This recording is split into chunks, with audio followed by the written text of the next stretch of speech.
कया उन्मिलितं येन तस्मै श्रीगुरुवे नमः। श्रीचैतन्यमनोभीष्टं स्थापितं येन भूतले स्वयं रूप कदा मह्यं ददाति स्वपदान्तिकं। नमो विष्णुपादाय कृष्णपृष्ठाय भूतले श्रीमते भक्तिवेदान्त स्वामिनिति नामिने। नमस्ते सरस्वती देवे गौरवाणी प्रचारिणे निर्विशेष शून्यवादी पाश्चात्य देश तारिणे। जय श्री कृष्ण चैतन्य प्रभु नित्यानंद श्री अद्वैत गदाधर श्रीवासादि गौर भक्त वृंद। हरे कृष्णा कृष्णा कृष्णा हरे हरे, हरे राम राम राम हरे हरे। जय श्री प्रभुपाद की जय, अनंत कोटि वैष्णव वृंद की जय। हरे कृष्णा, स्वागत है आप सभी का। तो हम लोग आज पढ़ने वाले हैं श्लोक संख्या 2.39। 39वां श्लोक पढ़ेंगे हम लोग, भगवद गीता अध्याय 2। हम्म,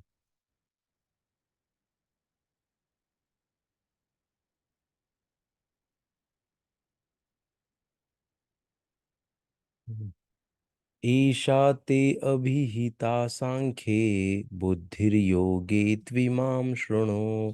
बुद्धया युक्तो यया पार्थ कर्मबन्धं प्रहास्यसि। ईशा ते अभिहिता सांख्ये बुद्धिर्योगे त्विमां शृणु। बुद्धया युक्तो यया पार्थ कर्मबन्धं प्रहास्यसि।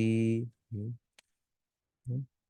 तो इस श्लोक का हम लोग अर्थ पढ़ेंगे, वर्ड टू वर्ड मीनिंग देखेंगे कि ऐसा यह सब तेरे लिए अभिहिता वर्णन किया गया सांख्य वैश्लेषिक अध्ययन। बुद्धि ही बुद्धि योगे निष्काम कर्म में तू लेकिन इमाम इसे सुनो सुनो। बुद्धया बुद्धि से युक्त साथ साथ सहित यया जिससे पार्थ ही प्रथा पुत्र कर्म बंधम कर्म के बंधन से प्रहास्यसी मुक्त हो जाओ। तो यहाँ पे बोल रहे, यहाँ मैंने वैश्लेषिक अध्ययन सांख्य द्वारा इस ज्ञान का वर्णन किया है। अब निष्काम भाव से कर्म करना बता रहा हूँ, उसे सुनो। हे पृथा पुत्र, तुम यदि ऐसे ज्ञान से कर्म करोगे तो तुम कर्मों के बंधन से अपने को मुक्त कर सकते हो। हम्म, हम्म,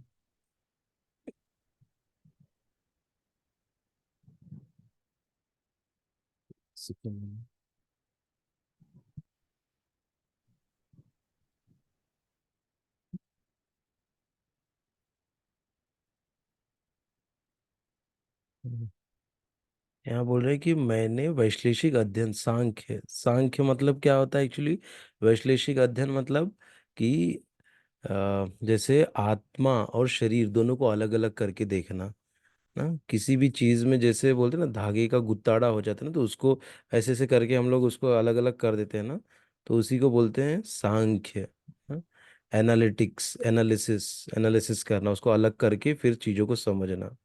हम्म, तो वही है वैश्लेषिक अध्ययन। तो हम आत्मा और शरीर ये दोनों को अलग अलग पढ़ रहे हैं, समझ रहे हैं कि शरीर कैसे बना है, किन भौतिक तत्वों से बना है, आत्मा क्या है ना। अभी हमने जो पिछले 10 श्लोका पढ़े उसमें हमने आत्मा का सारा गुणधर्म सीखा ना।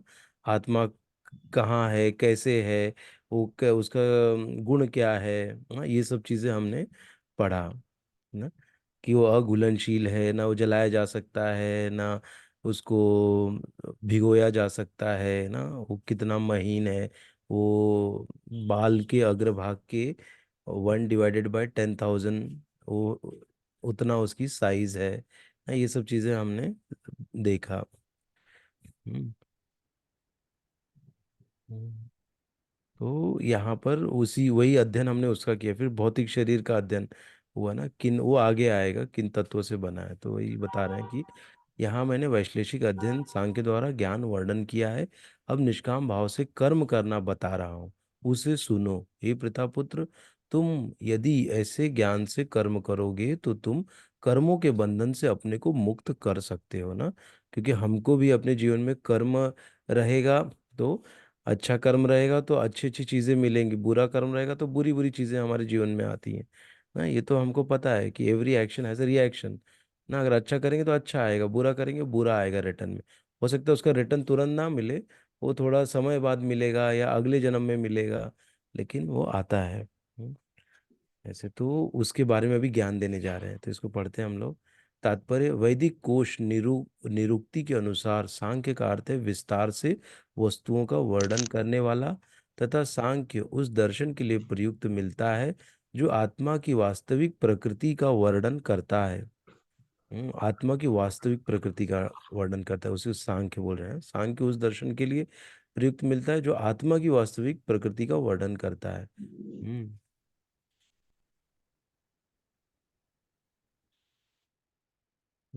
और योग का अर्थ है इंद्रियों का निग्रह। अर्जुन का युद्ध न करने का प्रस्ताव इंद्रिय तृप्ति पर आधारित था। वह अपने प्रधान कर्तव्य को भुलाकर युद्ध से दूर रहना चाहता था, क्योंकि उसने सोचा कि धृतराष्ट्र के पुत्रों अर्थात अपने बंधु बांधवों को परास्त करके राज्य भोग करने की अपेक्षा अपने संबंधियों तथा स्वजनों को न मारकर वह अधिक सुखी रहेगा। हाँ, ये हमारे लिए एक टाइप का रिकैप है ना, समरी मिल रहा है हमको यहाँ पे इस श्लोक में। दोनों ही प्रकार से मूल सिद्धांत तो इंद्रिय तृप्ति था। उन्हें जीतने से प्राप्त होने वाला सुख तथा स्वजनों को जीवित देखने का सुख, ये दोनों इंद्रिय तृप्ति के धरातल पर एक हैं, क्योंकि इससे बुद्धि तथा कर्तव्य दोनों का अंत हो जाता है।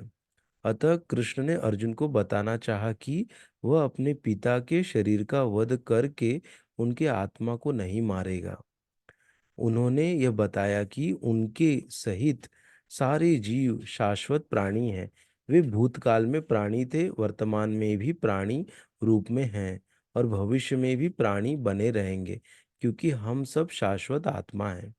हम विभिन्न प्रकार से केवल अपना शरीर परिधान वस्त्र बदलते रहते हैं, और इस भौतिक वस्त्र के बंधन से मुक्ति के बाद भी हमारी पृथक सत्ता बनी रहती है ना। इसके बारे में हमने अच्छा चर्चा किया, वासांसी जीर्णानि यथा विहाय वाला श्लोक था ना, जो कि शरीर का जो कपड़ा हम जिससे शरीर को अपने ढक रहे हैं, अगर वो फट गया ना, खराब हो गया, तो उसको हम क्या करते हैं, उसको फेंक देते हैं और फिर नया वस्त्र लेते हैं। वैसे ही आत्मा पुराने शरीर, उसके बारे में यहाँ बता रहे हैं ना। हम विभिन्न प्रकार से केवल अपना शारीरिक परिधान वस्त्र बदलते रहते हैं ना, एक शरीर से दूसरे शरीर में, कभी हाथी का, कभी घोड़े का, कभी पेड़ का, अलग अलग शरीर में जा रहे हैं। तो हम विभिन्न प्रकार से केवल अपने शारीरिक परिधान वस्त्र बदलते रहते हैं। या हो सकता है मनुष्य का ही जन्म मिले, कभी चाइना में पैदा हुए, कभी पाकिस्तान में पैदा हुए, कभी कहाँ कहाँ पैदा हुए। हम विभिन्न प्रकार से केवल अपना शारीरिक परिधान बदलते रहते हैं, और इस भौतिक वस्त्र के बंधन से मुक्ति के बाद भी हमारा पृथक सत्ता बनी रहती है। भगवान कृष्ण द्वारा आत्मा तथा शरीर का अत्यंत विशद वैश्लेषिक अध्ययन प्रस्तुत किया गया है, और निरुक्ति कोश की शब्दावली में इस विशद अध्ययन को यहाँ सांख्य कहा गया है ना। वैश्लेषिक मतलब वही, सांख्य मतलब क्या, डिफरेंट करना, एनालिसिस ना, उसको अलग अलग करके चीजों को समझना ना। इस सांख्य का नास्तिक कपिल के सांख्य दर्शन से कोई सरोकार नहीं है। इस नास्तिक कपिल के सांख्य दर्शन से बहुत पहले भगवान कृष्ण के अवतार भगवान कपिल ने अपनी माता देवहूति के समक्ष श्रीमद् भागवत में वास्तविक सांख्य दर्शन का प्रवचन किया था। उन्होंने स्पष्ट बताया कि पुरुष या परमेश्वर क्रियाशील हैं, और वे प्रकृति पर दृष्टिपात करके सृष्टि की उत्पत्ति करते हैं। इसको वेदों ने तथा गीता ने स्वीकार किया है। वेदों में वर्णन मिलता है कि भगवान ने प्रकृति पर दृष्टिपात किया और उसमें आणविक जीवात्माएं प्रविष्ट कर दी। ये सारे जीव भौतिक जगत में इंद्रिय तृप्ति के लिए कर्म करते रहते हैं, और माया के वशीभूत होकर अपने को भोक्ता मानते रहते हैं। इस मानसिकता की चरम सीमा भगवान के साथ सायुज्य प्राप्त करना है। यह माया अथवा इंद्रिय तृप्ति जन्य मोह का अंतिम पाश है ना। क्या अंतिम पाश है कि खुद को ही सबसे श्रेष्ठ समझना ना। और क्या, भगवान के साथ सायुज्य मतलब भगवान के जैसा बनना।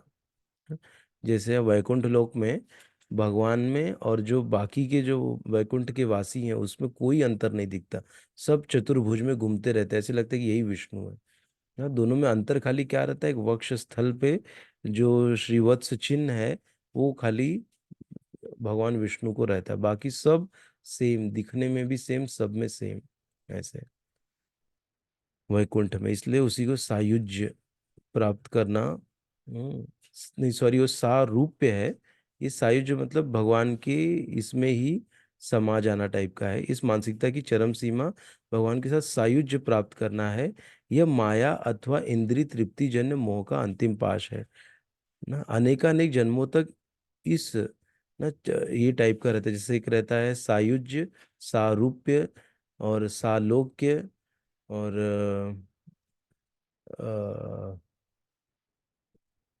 ये मुक्ति के एक्चुअली टाइप्स है ना। ये 4 या 5 टाइप्स होते हैं। सायुज्य, सालोक्य, सारूप्य और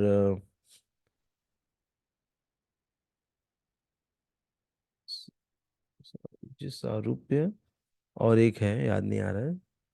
तो ये है तो तो भगवान की इसमें हो जाना ऐसे करके है। तो माया अथवा इंद्रिय तृप्ति मोह का अंतिम पाश है, और अनेकानेक जन्मों तक इस तरह इंद्रिय तृप्ति करते हुए कोई महात्मा भगवान कृष्ण यानी वसुदेव की शरण में जाता है, जिससे परम सत्य की खोज पूरी होती है। हम्म। अर्जुन ने कृष्ण की शरण ग्रहण करके पहले ही उन्हें गुरु रूप में स्वीकार कर लिया है। शिष्यस्ते अहम शाधि माम त्वाम प्रपन्नम। फलस्वरूप कृष्ण अब उसे बुद्धि योग या कर्मयोग की कार्यविधि बताएंगे, जो कृष्ण की इंद्रिय तृप्ति के लिए किया गया भक्ति योग है। यह बुद्धि योग अध्याय 10 के 10वें श्लोक में वर्णित है, जिससे उसे उन भगवान के साथ प्रत्यक्ष संपर्क बताया गया है जो सबके हृदय में परमात्मा रूप में विद्यमान है। किंतु ऐसा संपर्क भक्ति के बिना संभव नहीं है। फिर से एक बार पढ़ते हैं। ये बुद्धि योग अध्याय 10 के 10वें श्लोक में बताया गया है, वर्णित है, जिसमें उसे उन भगवान के साथ प्रत्यक्ष संपर्क बताया गया है, सब जो सबके हृदय में परमात्मा रूप में विद्यमान है। किंतु ऐसा संपर्क भक्ति के बिना संभव नहीं है। अतः जो भगवान की भक्ति या दिव्य प्रेमा भक्ति में या कृष्ण भावनामृत में स्थिर होता है, वही भगवान की विशिष्ट कृपा से बुद्धि योग की अवस्था प्राप्त करता है। अतः भगवान कहते हैं कि जो लोग दिव्य प्रेमवश भक्ति में निरंतर लगे रहते हैं, उन्हें ही भक्ति का विशुद्ध ज्ञान प्रदान करते हैं। इस प्रकार भक्त सरलता से उनके चिदानंदमय धाम में पहुंच सकते हैं। इस प्रकार इस श्लोक में वर्णित बुद्धि योग भगवान कृष्ण की भक्ति है, और यहाँ पर उल्लिखित सांख्य शब्द का नास्तिक कपिल द्वारा प्रतिपादित अनीश्वरवादी सांख्य योग से कुछ भी संबंध नहीं है। अतः किसी को यह भ्रम नहीं होना चाहिए कि यहाँ पर उल्लिखित सांख्य योग का अनीश्वरवादी सांख्य से किसी प्रकार का संबंध है। न ही उस समय उसके दर्शन का कोई प्रभाव था, और न कृष्ण ने ऐसी ईश्वर विहीन दार्शनिक कल्पना का उल्लेख करने की चिंता की। वास्तविक सांख्य दर्शन का वर्णन भगवान कपिल द्वारा श्रीमद् भागवत में हुआ है, किंतु वर्तमान प्रकरणों में उस सांख्य से भी कोई सरोकार नहीं है। यहाँ सांख्य का अर्थ है शरीर तथा आत्मा का वैश्लेषिक अध्ययन। हम्म। भगवान कृष्ण ने आत्मा का वैश्लेषिक वर्णन अर्जुन को बुद्धि योग या कर्म योग तक लाने के लिए किया। अतः भगवान कृष्ण का सांख्य तथा भागवत में भगवान कपिल द्वारा वर्णित सांख्य एक ही है। ये दोनों भक्ति योग हैं। अतः भगवान कृष्ण ने कहा है कि केवल अल्पज्ञ ही सांख्य तथा भक्ति योग में भेदभाव मानते हैं। सांख्य योगो पृथक बाला प्रवदंती न पंडिता। जिसने निसंदेह अनीश्वरवादी सांख्य योग का भक्ति योग से कोई संबंध नहीं है।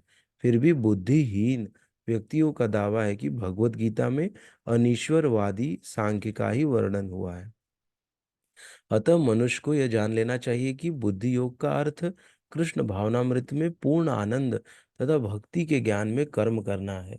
जो व्यक्ति भगवान की तुष्टि के लिए कर्म करता है, चाहे वह कर्म कितना भी कठिन क्यों न हो, वह बुद्धि योग के सिद्धांत के अनुसार कार्य करता है ना। किसके लिए? भगवान के लिए कर्म करना वो बुद्धि योग है। और दिव्य आनंद का अनुभव करता है। ऐसी दिव्य व्यस्तता के कारण उसे भगवत कृपा से स्वतः संपूर्ण दिव्य ज्ञान प्राप्त होता है, और ज्ञान प्राप्त करने के लिए अतिरिक्त श्रम किए बिना ही उसकी पूर्ण मुक्ति हो जाती है। कृष्ण भावनामृत कर्म तथा फल प्राप्ति की इच्छा से किए गए कर्म में विशेषतया पारिवारिक या भौतिक सुख प्राप्त करने की इंद्रिय तृप्ति के लिए किए गए कर्म में प्रचुर अंतर है ना। ये समझना जरूरी है कि कृष्ण भावनामृत में कर्म करना ना, तथा फल प्राप्ति की इच्छा से किए गए कर्म में, विशेषतः पारिवारिक या भौतिक सुख प्राप्त करने की इंद्रिय तृप्ति के लिए किए गए कर्म में प्रचुर अंतर होता है ना। क्योंकि कृष्ण भावनामृत में हम लोग भगवान की इंद्रियों को आनंद देने के लिए हम कार्य करते हैं, भगवान को प्रसन्न करने के लिए हम कार्य करते हैं। और भौतिकता के लिए हम क्या करते हैं कि दूसरा क्या है इसका अपोजिट, कि अपने सुख के लिए, मेरे शारीरिक सुख के लिए मैं कुछ प्रयत्न करता रहूं जिससे मुझे शरीर को सुख मिले। हम्म, तो यही अंतर है ना। अर्जुन शरीर का सुख देख रहा था ना, कि उस अगर उसके सब जीवित रहेंगे तो उसको बहुत अच्छा लगेगा, उसके नेत्रों को अच्छा लगेगा, पितामह गुरु सबको देख रहा है। ऐसे ये रीजन दे रहा था, उसके सारे बंधु बांधव रहेंगे तो उनके साथ वो प्रेममय समय व्यतीत करेगा। ऐसे ना, लेकिन वो खाली कब तक करेगा, जब तक उसका वो शरीर है। जब वो अर्जुन का वो शरीर चला जाएगा तब क्या वो कुछ कर पाएगा क्या? उसका क्या वो परमानेंट वही पोजीशन में रहने वाला है क्या? नहीं ना। तो उसका जब तक वो शरीर है तब तक ही वो कर पाएगा ना। तो यहाँ पर जो हम शिक्षा ले रहे हैं इस भगवत गीता से, वो खाली इस शरीर के लिए नहीं है ना। वो परमानेंट शरीर जो हमारा है ना, परमानेंट शरीर मतलब क्या, हमारी आत्मा ना। हम जब है बोलते हैं ना मेरी आत्मा, हमारी आत्मा मतलब मैं आत्मा हूँ ना। तो मैं जो हूँ उसके लिए हम यहाँ पर सनातन जो बोलते हैं ना, कि उसके लिए हम प्रयत्न कर रहे हैं, उसको समझने के लिए, ना कि इस शरीर के लिए। तो जो कृष्ण भावनामृत में हम कार्य करते हैं, तो हम भगवान के लिए कार्य कर रहे हैं। अल्टीमेटली धीरे धीरे कार्य करते करते करते हम खुद को भगवान का दास के रूप में स्थापित करते हैं। और फिर कैसे हम भगवान से एक कनेक्शन हमारा स्टैब्लिश होता है कि भगवान के साथ मेरा संबंध क्या है, वो हमारा जागृत होता है। उसके बाद जब संबंध जागृत हो गया, तो हम लोग जो सेवा है भगवान की वो करना चालू करते हैं। तो धीरे धीरे धीरे धीरे जो हमारा इस जगत से जो अटैचमेंट है वो धीरे धीरे जाने लगता है, और फिर भगवान में हमारी आसक्ति आने लगती है। तो ये एक बहुत ही अच्छा सरल एक उपाय है ना। अगर ऐसा किसी को बोला जाए कि अपने माता को छोड़ दो, अपने पिता को छोड़ दो, अपने भाई बंधु को छोड़ दो ना, वो छोड़ नहीं पाएगा ना, कितना भी उसको समझा लो ना, नहीं छोड़ पाएंगे। लेकिन अगर उनको बोला जाए कि थोड़ा भगवान के नामों का जप करो, कृष्ण के भोग को थोड़ा भोग लगाओ ना, तो ये सब अगर हम करेंगे तो क्या होगा, वो पॉसिबल है। लेकिन छोड़ना मत बोलो भाई, छोड़ना ये छोड़ो वो छोड़ो, सब छोड़ना छोड़ना ये सब नहीं चलता जमता है अपने को ना, ऐसा बोलेंगे। लेकिन हम क्या बोलते हैं, जोड़ो। योग, योग है ना, योग मतलब जुड़ना, इससे भगवान से जुड़ना। तो भगवान से जुड़ो, भगवान के लिए जो कुछ कर्म करो भगवान के लिए वो कर्म करो ना। तो खाली ये करते करते करते करते धीरे धीरे धीरे धीरे हमारी जो आसक्ति इस भौतिक जगत में भौतिक चीजों से है वो धीरे धीरे हमारी हटती जाएगी। तो हमको यहाँ से निकलना बहुत आसान हो जाएगा ना। नहीं तो क्या होगा कि जैसे हम शरीर जब छोड़ रहे होंगे, तो मुझे मेरा पुत्र याद आएगा, पुत्री याद आएगी, नाती याद आएंगे, पिता माता सब लोग याद आएंगे। और जो भी है जितने रिलेटिव्स है, कोई जिसके साथ हमारा बहुत अच्छा आदान प्रदान है, तो उन सब का शरीर छोड़ते वक्त याद आने लग जाएगा। जब भगवान बोले क्या है कि यम यम वापी स्मरण भावम मुक्त्वा कलेर, जैसे जैसे हम लोग स्मरण करेंगे उस भाव को हम पाएंगे ना। तो जैसे हम शरीर जब छोड़ने लग जाएंगे, जिनको जिनको याद करेंगे, तो हमको वैसा शरीर मिलेगा। हाँ? फिर से हम हो सकता है मनुष्य शरीर में ही आ जाएं। हाँ? तो इसीलिए हमको बहुत सतर्कता के साथ भगवान के साथ संबंध जोड़ना है, और भगवान यही मतलब भगवान के लिए कर्म करना है ना। तो वो भगवान के लिए कर्म करते करते हम कृष्ण भावना भवित हो जाएंगे। हमको हर समय भगवान की याद आते रहेगी। और हमको बार बार ये सिखाया गया है क्या, कि जब भी हम शरीर छोड़े भगवान को याद करना है, तो उस समय ऑटोमेटिक हमारे लिए वो आसान हो जाएगा। कहते हैं ना कि life is preparation and death is examination ना। जो लाइफ मतलब जीवन जो है, ये हमारे लिए क्या है, ये प्रिपरेशन हो रहा है ना, मतलब तैयारी हो रही है। किसकी तैयारी हो रही है? एग्जाम है। एग्जाम कब होगा? मृत्यु के समय ना। बहुत बड़ी एग्जाम है। हम लोग तो छोटे छोटे कितने सारे एग्जाम से डरते हैं ना, लेकिन वो बड़ी एग्जाम होगी क्या, जब मृत्यु आएगी। तो उसी का ये प्रिपरेशन चल रहा है, ये सब उसी की तैयारी कर रहे हैं कि वो एग्जाम जब दे देंगे अच्छे से, तो सीधा हमको हो सकता है वापस शरीर ना लेना पड़े ना, आध्यात्मिक जगत में हम चले जाएं। ऐसा तो बहुत बड़ी तैयारी चल रही है एक्चुअली। जितना हम जल्दी इस तैयारी को सीरियसली लेंगे, उतना जल्दी हम प्रिपेयर्ड रहेंगे ना। क्योंकि मृत्यु ऐसा है कि कभी भी आ सकता है ना, उसका कोई ठाव ठिकाना नहीं कि भैया ये खाली जो बहुत बूढ़े हो जाएंगे उनको ही आएगा। मृत्यु किसी को भी किसी भी क्षण आ सकती है। इसीलिए हमको हमेशा तैयार रहना चाहिए ना, भगवान का याद करते करते, भगवान का नाम जप करते करते, भगवान को कैसे भी करके इनके इन प्रकार भगवान को याद करते रहो। तो मृत्यु जब आएगी ऑटोमेटिक हमको भगवान का स्मरण हो आएगा। क्यों? क्योंकि हम उसको ही ज्यादा इंपॉर्टेंस दे रहे हैं अभी लाइफ में ना, बाकी सब चीजों से। तो जो जिसको ज्यादा इंपॉर्टेंस दे रहे हैं, जिसको ज्यादा याद कर रहे हैं, जिससे ज्यादा मिल रहे हैं ना, जिससे मेरा उद्धार होने वाला है, तो वही चीज बराबर से हमको मृत्यु के समय याद आएगी ना। ऐसे तो इसीलिए थोड़ा प्रयत्न हमको करना चाहिए कि थोड़ा कुछ ना कुछ चिंतन भगवान के बारे में करते रहें। और सबसे अच्छा क्या है कि कुछ सेवा लेके अपने आप को बांध लो भगवान से। और सेवा करते करते करते करते हम लोग को अच्छे से हम लोग मतलब उसमें जुड़ जाएंगे फिर। हम्म, ठीक है। और इसमें कुछ पॉइंट है क्या, मैं देखता हूँ, एक मिनट। हम्म,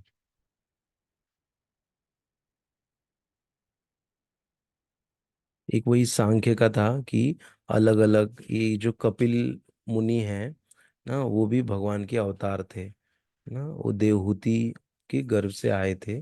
करदम मुनि और देवहूति थे, उनसे आए थे वो। और उन्होंने अपनी माता को ही उपदेश दिया, माता को पूरा सिखाया बताया। और उन वैश्लेषिक अध्ययन करवाया, मतलब कैसे शरीर और आत्मा ये दोनों अलग अलग हैं। तो ऐसे उनको सिखाया अपनी माता को उन्होंने पूरा। तो वही सांख्य योग उनको बताया था उन्होंने। हम्म। क्योंकि हमको जब पता रहेगा शरीर का क्या है और आत्मा का क्या है ना, अगर दोनों का रोल पता रहेगा, तो हम बराबर से शरीर का क्या करेंगे अभी, अच्छे से यूज करेंगे। क्यों? आत्मा को पोषण देने के लिए। आत्मा को पोषण कैसे मिलेगा? आत्मा को पोषण मिलेगा हरि नाम करने से ना, भगवान के लिए कुछ कार्य करने से, कुछ अच्छा पढ़ने से ना, ऐसे हमको वो मिलेगा। अच्छा भगवान के लिए भोग लगाना, प्रसाद खाना, तो ये सब चीजें से हमको वो मिलेगा, आत्मा को तुष्टि मिलेगी। और शरीर का क्या है? शरीर का यूज करना है। जैसे बताते हैं ना कि नवदा भक्ति में शरीर का यूज कैसे करेंगे।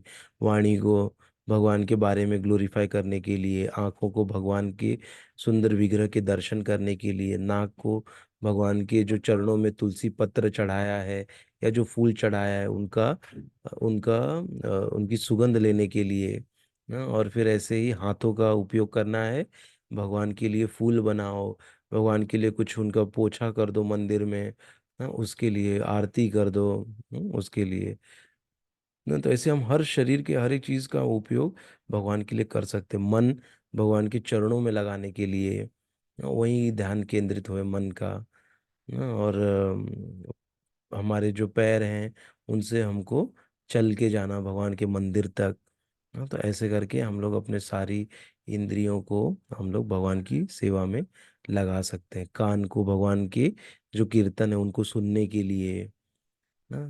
तो ऐसे सब अगर हम करते रहेंगे, तो हम लोग धीरे धीरे धीरे कृष्ण भावना भवित बन जाएंगे।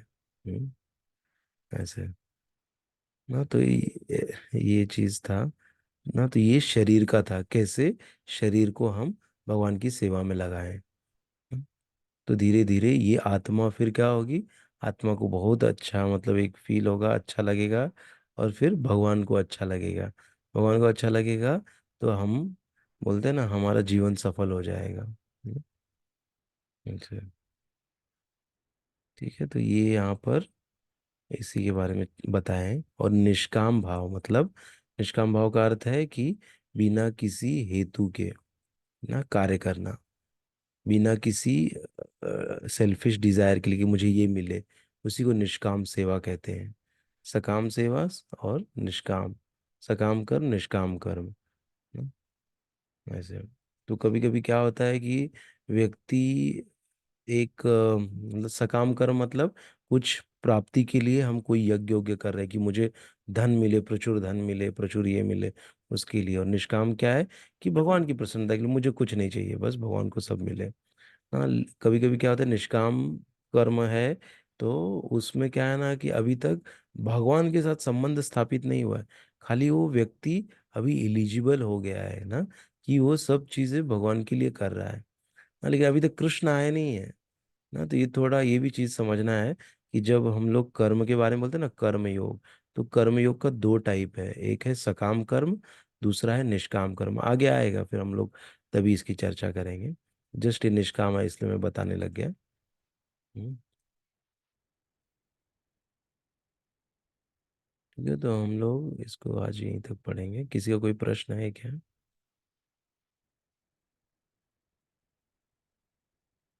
मैं एक बार अलाउ करता हूँ जिसको अगर पूछना है तो। मैं भी अलाउ किया हूँ, आप लोग अनम्यूट करके कुछ प्रश्न है तो पूछ सकते हैं आप लोग। प्रभु जी, हरे कृष्णा, दंडवत प्रणाम। हरे कृष्णा माता जी, बोलिए। प्रभु जी, आपने जो सारूप्य, सायुज्य और क्या, और सालोक्य। हाँ। सालोक्य, और लास्ट का है ना वो सृष्टि है ना? हाँ माता जी, साष्टी है हाँ, शायद, हाँ सृष्टि। हाँ। हाँ यस यस, हाँ थैंक यू माता जी। हाँ। आप और कुछ उसके बारे में बताना चाहेंगे? सृष्टि का मतलब क्या है मुझे मालूम नहीं है। मुझे भी सृष्टि अभी मतलब, याद नहीं आ रहा हाँ, मैंने लिखा है लेकिन अभी है। याद नहीं आ रहा है।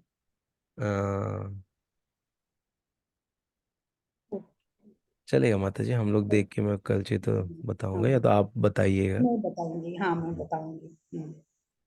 ठीक है। ओके। और किसी को शेयर करना है?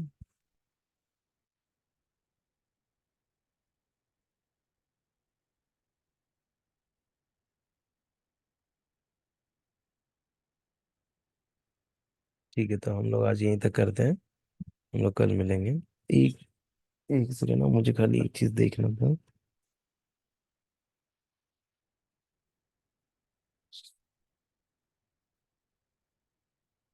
हाँ, एक वर्ड आया था बुद्धि योग भी है ना, तो बुद्धि योग शब्द आया था, तो बुद्धि योग भी क्या है, वो भी भक्ति योगी है ना। तो उसको प्रूव कहाँ कहाँ हुआ है वो, कि बुद्धि योगी भक्ति योग है, ये श्लोका 10.10 और 18.57 में ये प्रूव हुआ है कि जो वर्ड बुद्धि योग बोला गया है वो भक्ति योग ही है। एक ये था। और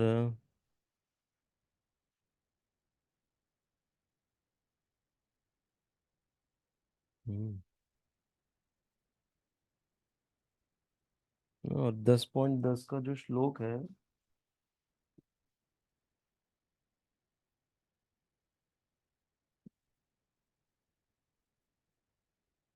एक सेकेंड देना, क्योंकि कभी कभी हम लोग कंफ्यूज हो जाते हैं ना, अरे बुद्धि योग क्या है। तो बुद्धि योग 10.10 और 18.57 में प्रूव हुआ है कि ये भक्ति योगी है बुद्धि योग। तो मैं खाली 10.10 का बहुत फेमस श्लोक है ना, 10.8 9, 10 8 9 10 11, तो ये चार को जैसे चतुर्श्लोकी कहते हैं। वो वो है तो,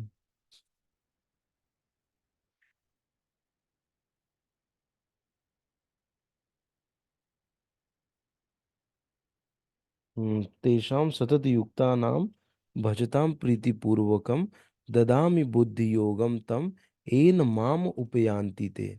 ना, तो वहां पे आया है बुद्धि योगम। हाँ, ये भी बहुत ही फेमस श्लोका है। हम्म। तो ये जो है चतुश्लोकी जो है वो है 8 9 10। 8 9 10 11, ये चार श्लोक बहुत महत्वपूर्ण श्लोक है ना। इसी को चतुश्लोकी मतलब पूरा भगवत गीता का मतलब ये मेन चार श्लोक ऐसे कहते हैं। जैसे ब्रह्मा जी ने जब भागवतम दिया था तो चार चतुश्लोकी एक है ब्रह्मा जी का। तो ऐसे ही ये है तेषाम सतत युक्ता नाम भजताम प्रीति पूर्वकम ददामि बुद्धि योगम। तो मतलब मैं उनको ये बुद्धि योग मतलब रियल इंटेलिजेंस प्रदान करता हूँ। मतलब क्या, भक्ति योग प्रदान करता हूँ। जो भक्ति योग मिल जाएगा तो इससे वो कहाँ आ जाएंगे, मेरे धाम में आ जाएंगे। इसीलिए तो ये दोनों क्या है, सेम है, बुद्धि योग और भक्ति योग, हम कंफ्यूज ना हो जाए ना। यहाँ पे बुद्धि योग आया इसीलिए ये थोड़ा मैंने अभी रेफर किया। ये गीता सुबोधनी करके है, उसको रेफर किया। तो उसमें भी कुछ कुछ पॉइंट्स अच्छे दिए रहते हैं, तो थोड़ा मैं ट्राई करता हूँ कि उसमें से भी कुछ बता सकूँ ना। ठीक है, बहुत बहुत धन्यवाद आप सभी को ज्वाइन करने के लिए। हम लोग कल मिलेंगे फिर से। जय श्री प्रभुपाद की जय, अनंत कोटि वैष्णव वृंद की जय। जय। हरे कृष्ण, हरि बोल। हरे कृष्ण। हरे कृष्ण माता जी। हरे कृष्ण।